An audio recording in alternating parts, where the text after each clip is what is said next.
On this week's episode of The Splash, the connection in the community, the walk for freedom, and a look into the DIA. The Splash is a production of Civic Center TV. We're a news magazine that covers everything from local news to feature stories, also that we can bring you the latest from the greater West Bloomfield area. And now, let's dive into The Splash. Thank you for diving into The Splash. I'm Jake Kustasz, filling in for Brooke Allen. WB Parks held their big ribbon-cutting ceremony for their brand new Connect. Ryan Younglove visited Orchard Mall to hear about this new senior center. I'm here today at West Bloomfield Park's Connect Senior Services Center, where today they have their ribbon cutting. We knew we wanted to do a soft opening, but we had set the goal for today, Wednesday, January 15th, as, okay, that's the date where we're going to have the rooms furnished, we're going to have artwork up, sponsors in place, and our initial set of offerings, programs moved over so the instructors could get comfortable with the new facility. Staff, we were hoping to get all of the front desk operations worked out. So it was really important for us to have this goal in mind. And also, when you plan a ribbon cutting event, it's a way for you to bring out all of our sponsors, the residents who already feel connected to us, and some of our instructors, our community supporters, local businesses, the chambers. It's a way to get everyone in the room in one place to celebrate all of the hard work the last year and a half and how the vision is now coming to fruition. With many attending, ranging from chamber officials to West Bloomfield residents, many were excited to hear what's next for Connect. There's so much coming. There's so many new things that we're adding, and we're definitely open to new ideas. We have plenty of space now, and so if people have ideas of programs they want or different speakers that they might like to hear from, we're definitely open to ideas. So we've added some new programs this season, and we're just going to continue to add as new ideas present themselves. We really wanted to create a community gathering space for our seniors, so they can come here, they can do drop-in game room or ping pong, they can sit and knit in the lobby while they have some coffee with their friends. So there's lots of opportunities just for seniors to come and enjoy the space and hopefully make it an extension of their home. Now that the ribbon has been cut, Connect Senior Services is officially open, offering a variety of opportunities and hopefully an extension to the home of many seniors here in the greater West Bloomfield. This has been Ryan Younglove reporting for The Splash. You can find more information at our website at civiccentertv.com/connectribboncut. Next up, we revisit the United We Walk event that just took place celebrating Dr. Martin Luther King Jr. and his ideals. Tyler Keefe recaps the day for us. At West Bloomfield High School, the community came out once again to celebrate the life and legacy of Dr. Martin Luther King Jr. at this year's United We Walk. This is the 26th annual United We Walk, a celebration of the life, lessons, and legacy of Dr. Martin Luther King Jr. here in West Bloomfield, hosted at West Bloomfield High School. Today was a wonderful opportunity to hear from the superintendent of West Bloomfield Schools, the adult and student leaders of United We Walk, who work all year long with volunteers from the community and the high school, planning the celebration to keep Dr. King's legacy in our minds and in our hearts. In addition to the walk, which is in remembrance of Dr. King, it's a little bit of effort, not as much as he certainly put through, but we also have these service projects that are being done today. It is through service that we truly help our fellow men and women. And these pillows will actually go to Grace Centers of Hope for the homeless to lay their head on. So that's this pillow project. There's one with making cards to bring inspiration and hope. We're a community, we're a small community if you think about the world in West Bloomfield, but it's a bigger impact. Each one of, particularly the youngsters that are here, will go out and touch the lives of other folks that they run into as they grow up, broadening their horizons and touching the lives, making the lives better for those that they do touch. The time is now to do what's right, and the West Bloomfield community is recommitted to that vision and the vision of MLK 365 after this 26th United We Walk. Inside West Bloomfield High School, I'm Tyler Keefe, reporting for The Splash. For more, you can visit civiccentertv.com/UnitedWeWalk20. Later in the show, we see some behind the scenes, and the Splash goes green during our interview later in the show. Don't go away. You're watching The Splash on Civic Center TV. This hour of programming is brought to you in part by Henry Ford West Bloomfield Hospital. 10 years ago, Henry Ford Health System celebrated the grand opening of its West Bloomfield Hospital. Since then, they've celebrated innovative new technologies, medical breakthroughs, and unique approaches to health and healing. To learn more about Henry Ford West Bloomfield Hospital, visit henryford.com/West Bloomfield 10. Henry Ford West Bloomfield Hospital is a proud sponsor of Civic Center TV, television that's close to home. And now, back to The Splash on Civic Center TV. Welcome back to The Splash. I'm Jake Kustasz. WB Parks gave people in the community an inside look into some of the African art that the DIA houses. Ali Hadi stopped by to bring us the story. Most locals know or love the Detroit Institute of Arts. At the Recreation Activity Center in West Bloomfield, DIA docent and West Bloomfield Township trustee Howard Rosenberg is bringing the future of the DIA right here to our community. With recent financial challenges from the recession, exhibits of local art and history struggled to maintain an impactful resonance of programming and activities. The influence of the arts has such an impact on communities that a tri-county effort was put into play to continue the power and impact of art programs of Metro Detroit. About 10 years ago, the tri-county area, Wayne, Oakland, Macomb County, approved a 0.022 mil levy to help support the operating costs of the DIA. On March 10th next year, 2020, there's going to be a request for renewal. This request is to help us continue to serve the community by doing things like behind-the-scenes talks, but more importantly, this year we're going to provide art training at the museum to 95,000 students. We're going to help train teachers in training about art, and we're going to lead kids through the museum.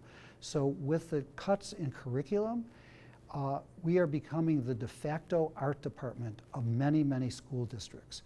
We also provide free bus service to and from whatever community you're in the Tri-County area, for senior groups, for community groups, so you can get down to the museum. We do Senior Thursdays. So we do a lot of things that have changed over the past 10 years that require us to have money in order to do it. And we also provide free admission to many special exhibits and to the actual museum for people in the Tri-County area. A benefit of this agreement that Rosenberg mentioned is the behind-the-scenes talks hosted all over Metro Detroit. So the Detroit Institute of Arts has an outreach program called BTS, Behind the Scenes.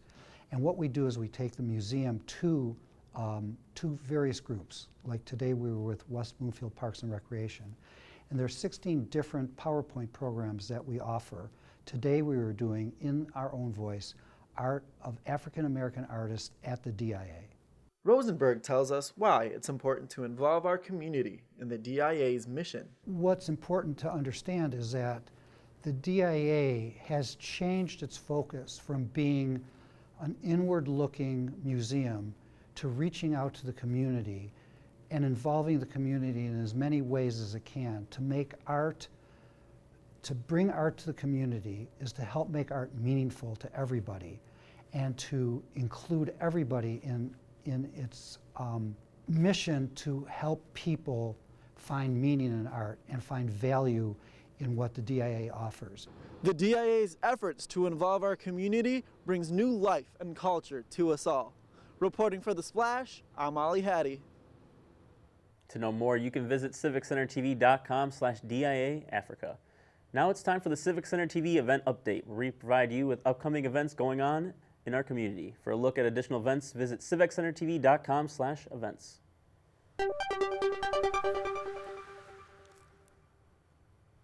Dispose of prescription drugs with Operation Medicine Cabinet, happening year-round in West Bloomfield, Keego Harbor, and Orchard Lake. And this project takes place at the police departments of the three communities.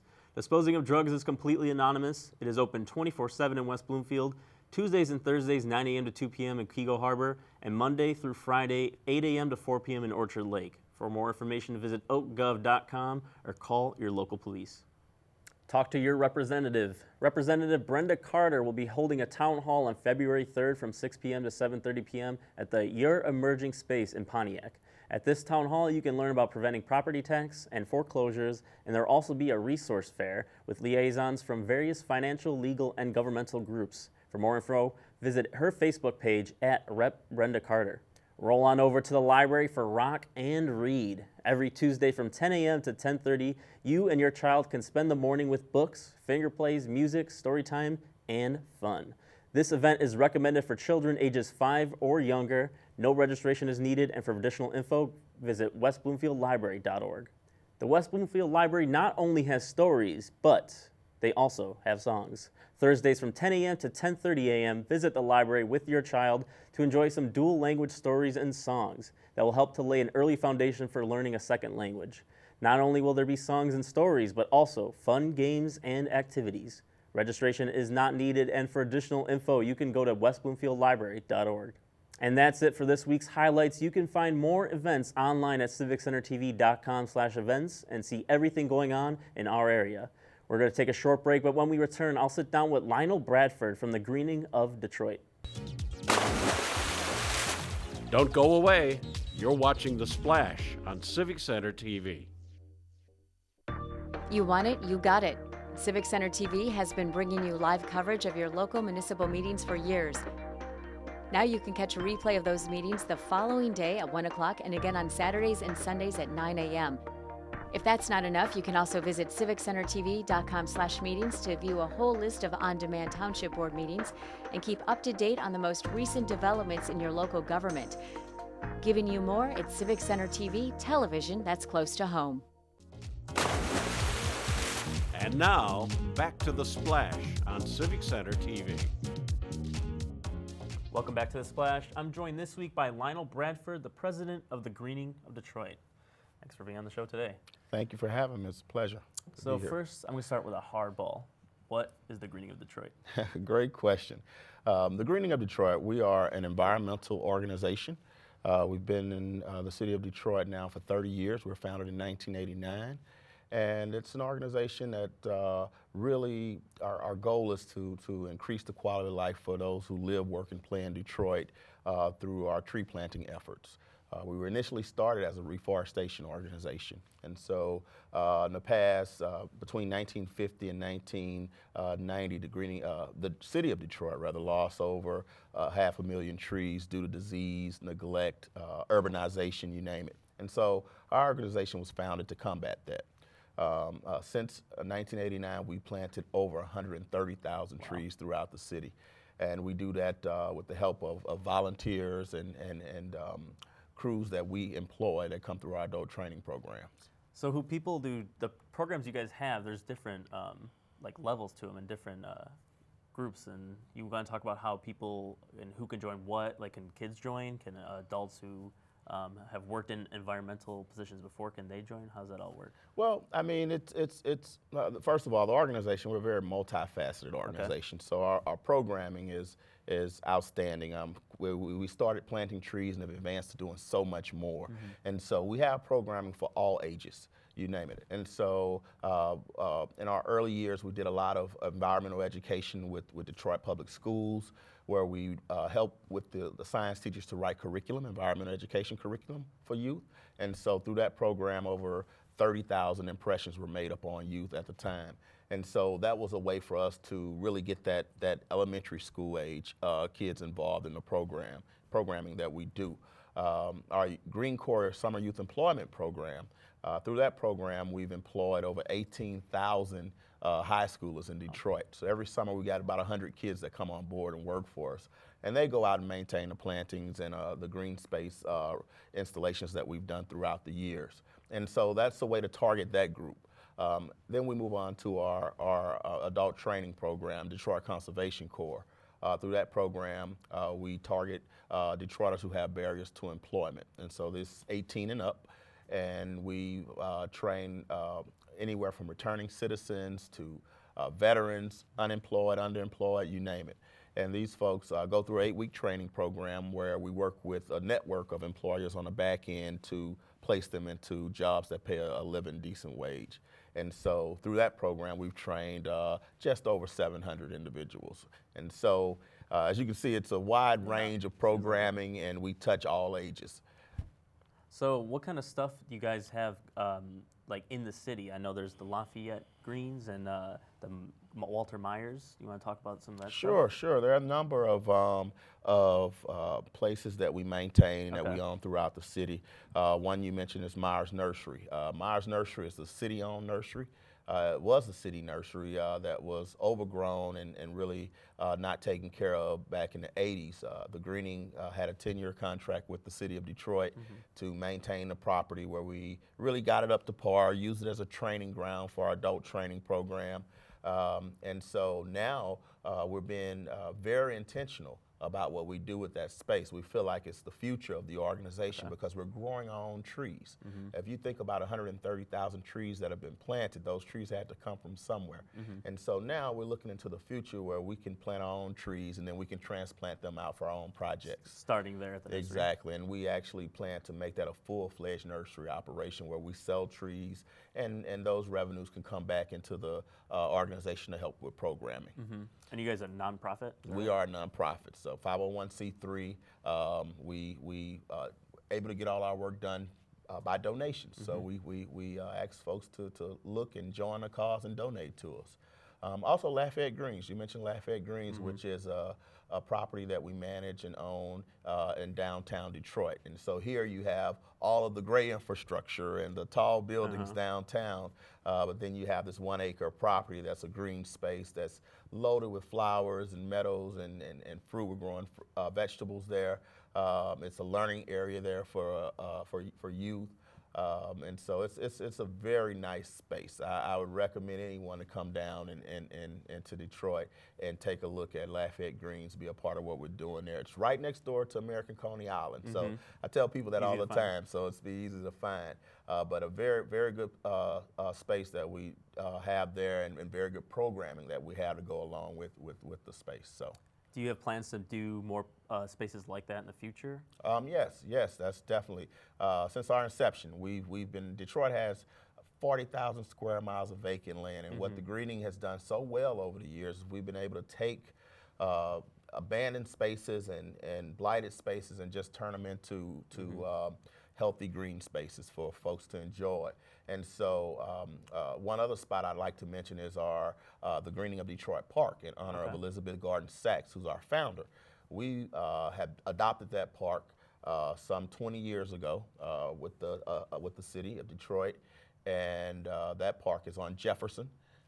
Real nice park, a very good green space for folks to enjoy. The city has put a lot of investment in it over the past couple of years, and so another good space for folks to enjoy that we like to do programming at, and you'll see some of our plantings as well. With climate change being so prevalent, do you want to talk about why this work is so important, not just for Detroit, but for everybody? Yeah, well, definitely. I mean, I think that just with planting trees in general, we all know the environmental impact that trees have in terms of cooling spaces, in terms of heat island effect. Also, the savings that you get from planting trees on your property, increased property values, you name it. But then there's also a social and economic impact that comes along with planting trees and doing the work that we do. Right now, I think that we're poised we're working with the Forest Service, the U.S. Forest Service, and others to look at the trees that are going to be climate change resistant and really be resilient in terms of what they do in the future to help with climate change. We all know that that's a serious problem that we're facing, and we want to be poised in our work to see how we can combat that. What kind of trees are those? There are a number of trees that we're planting right now, and that we're looking at, some walnuts, some maples, a whole list of trees that we have that we've worked with the Forest Service to establish that, and with the city of Detroit as well. So awesome. So is there ways, if someone wanted to get involved, how can they get involved with the Greening? Well, I mean, you can come to our website, www.greeningofdetroit.com. That's our website. You can go on social media and find us on all platforms, and there's always volunteer opportunities. We couldn't do the good work that we do if we didn't work with volunteers to get it done. And so since our inception, I can't even count the number of volunteers we work with, but on a given year, we work with about 3,000 volunteers. Do you have a lot of returning people? Oh, yes, we do. We do. We get folks to come back year after year after year, work with a lot of community partners. We work with just about every block club and community group, every school in the city just about. So every year, our phone is ringing, so folks can get some opportunities to volunteer with us, and we take that in and take it serious, and it's a part of the nature of the greening of Detroit. And what kind of work will these volunteers likely be doing when they're? Most folks that come to us, they volunteer in our tree planting, so that's a huge effort for us. As I stated, we planted over 130,000 trees throughout the city. We need a lot of volunteers to do that. We plan to plant another 130 over the next 30 years, and so we have a fall planting season and a spring planting season. And so anybody can get involved with us to plant trees. You don't need any experience, prior experience? Or no experience at all, because we teach you when you get there. We have some special volunteers called citizen foresters. And those are volunteers that actually go through training in terms of how our tree planting model is. And so they help us out when it comes to our weekend plantings. So once again, thank you for joining me today, and I think what the work you guys are doing is really great. Thank you, and thank you for having me. So once again, we've been joined by Lionel Bradford from the Greening of Detroit. Next on the show, we hear about environmental stewardship in our area on A Minute with Nature.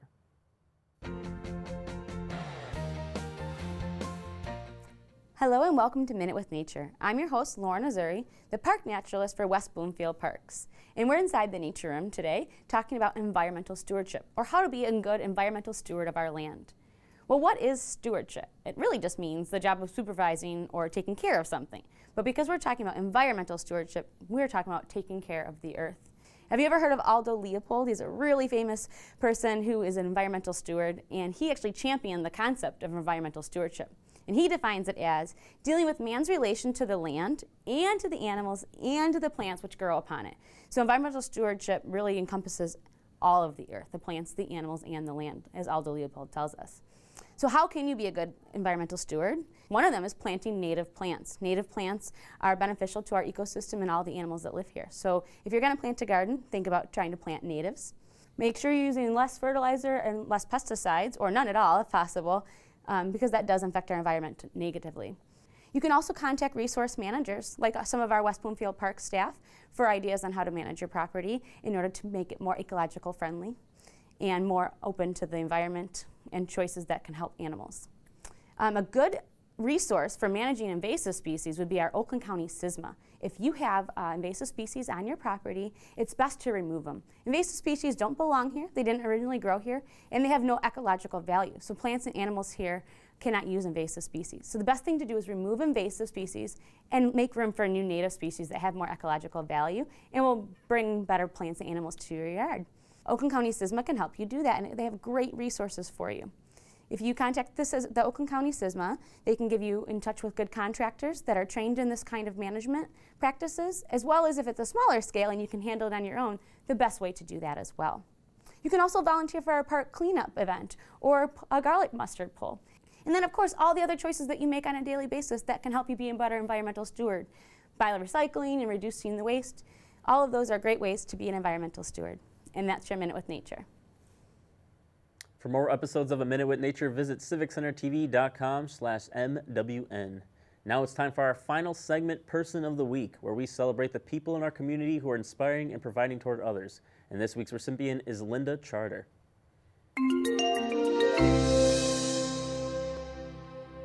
Linda's the newly appointed president of the Greater West Bloomfield Chamber of Commerce. Previously, she had been a member of the chamber, helping to support the chamber's goal of improving the community and the businesses that reside in it.